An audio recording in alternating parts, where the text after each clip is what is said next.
E aí, fiel torcedor, estamos de volta com notícias fresquinhas diretamente do coração do Corinthians. Hoje preparem-se para mergulhar nas emoções do nosso amado Timão, porque temos updates incríveis sobre alguns jogadores que estão dando sangue em campo. Antes de entrar nessa jornada emocionante, quero dizer que ao final deste vídeo, guardamos uma surpresa que vai mexer com o coração de cada fiel torcedor. Então segurem a ansiedade, coloquem a camisa alvinegra e vamos juntos nessa. Mas antes disso, para não ficar por fora de nenhuma notícia do Corinthians, inscreva-se no canal e ative o sininho de notificações. Agora vamos ao que interessa. É isso aí, fiel. A situação dos jogadores está mais emocionante do que nunca. Na última terça-feira, testemunhamos avanços incríveis nas recuperações de dois talentosos jogadores, o lateral esquerdo Diego Palacios e o meia Igor Coronado. Diego Palacios, que passou por uma artroscopia no joelho esquerdo em 3 de fevereiro, está agora em transição do departamento médico para o campo. Nesse treino, ele não só se juntou ao grupo, mas também deixou sua marca, realizando parte das atividades com a equipe.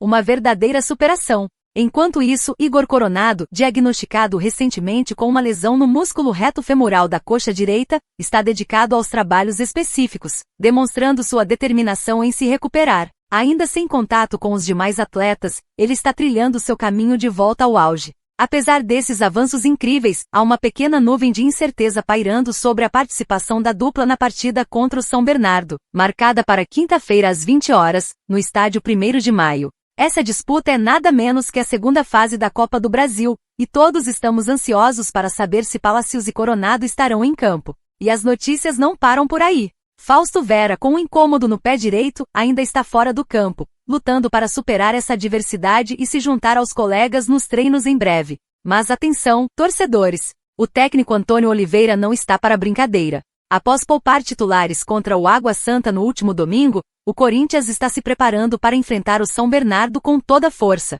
Em um treino tático organizado nesta terça, Oliveira focou em repetições de cobranças de pênaltis e faltas, mostrando que está pronto para todos os cenários. E aqui vai a cereja do bolo: se o duelo terminar empatado, a classificação será decidida nas penalidades, prometendo momentos de pura emoção para os torcedores. E não para por aí, fiel torcida. Temos uma notícia que vai elevar ainda mais o nosso otimismo para o jogo de quinta-feira às 20 horas contra o São Bernardo, na segunda fase da Copa do Brasil. O Corinthians recebeu uma resposta oficial da CBF, e a boa nova é que poderemos contar com o zagueiro Kaká em campo. A CBF avalizou o uso do defensor nesta partida, baseando-se na interpretação do regulamento, que considera a primeira partida do clube na fase como a primeira partida da própria fase. Essa interpretação esclarece as dúvidas que surgiram em relação ao uso de novos reforços para esta etapa do torneio. A saga do Kaká no BID, Boletim Informativo Diário, foi registrada um dia após o início da segunda fase, com a vitória do Atlético Goianiense sobre o Real Brasília por 3-1.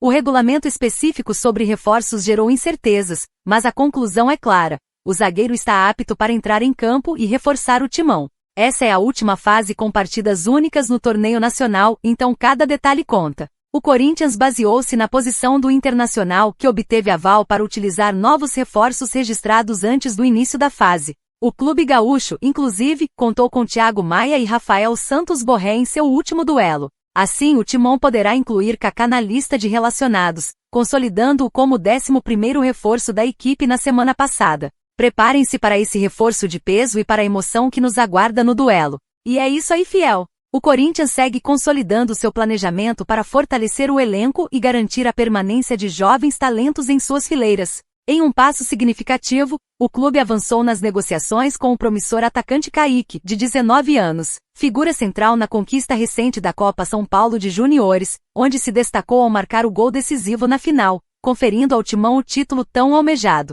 Sob a liderança da diretoria de base, comandada por Claudinei Alves, foi estabelecido um contrato sólido de 5 anos com os representantes de Kaique, cujo vínculo atual com o clube expira em março de 2025. Demonstrando sua visão estratégica, o Corinthians antecipou as negociações para garantir a permanência do jovem talento e proporcionar uma valorização ao atleta, que, agora, contará com uma multa rescisória mais substancial. Originário do futsal, Kaique teve passagem pelo Palmeiras antes de se integrar ao Corinthians. Sua estreia como profissional ocorreu no final de janeiro, em um clássico contra o São Paulo. Para saber mais sobre sua trajetória, é possível obter informações detalhadas clicando aqui. Além das movimentações em torno de Kaique, o Corinthians também avança nas tratativas para renovar o contrato do goleiro Felipe Longo, cujo atual vínculo expira em setembro deste ano.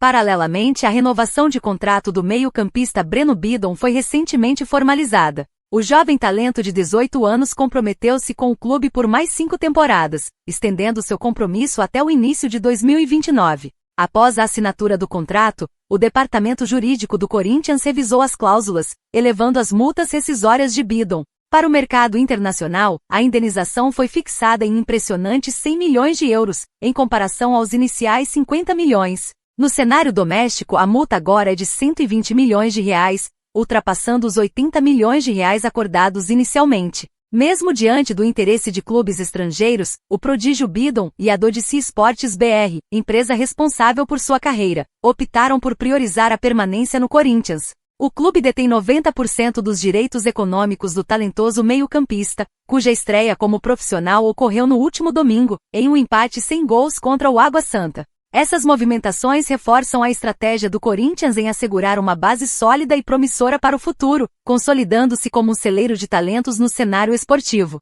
E não para por aí fiel torcedor, agora vamos falar do atacante Gustavo Mosquito no Corinthians. É isso mesmo, torcedor. Recentemente, o jogador renovou seu contrato até junho de 2026. Mas será que ele permanecerá no Parque São Jorge? A situação de Mosquito tem chamado a atenção, pois apesar de ter começado o ano com um contrato renovado, ele foi subutilizado ao longo da temporada, sendo titular em apenas 2 dos 12 jogos em que entrou em campo. Parece que o jogador está buscando novos rumos e seu nome foi vinculado ao Botafogo. No entanto, as conversas ainda não avançaram.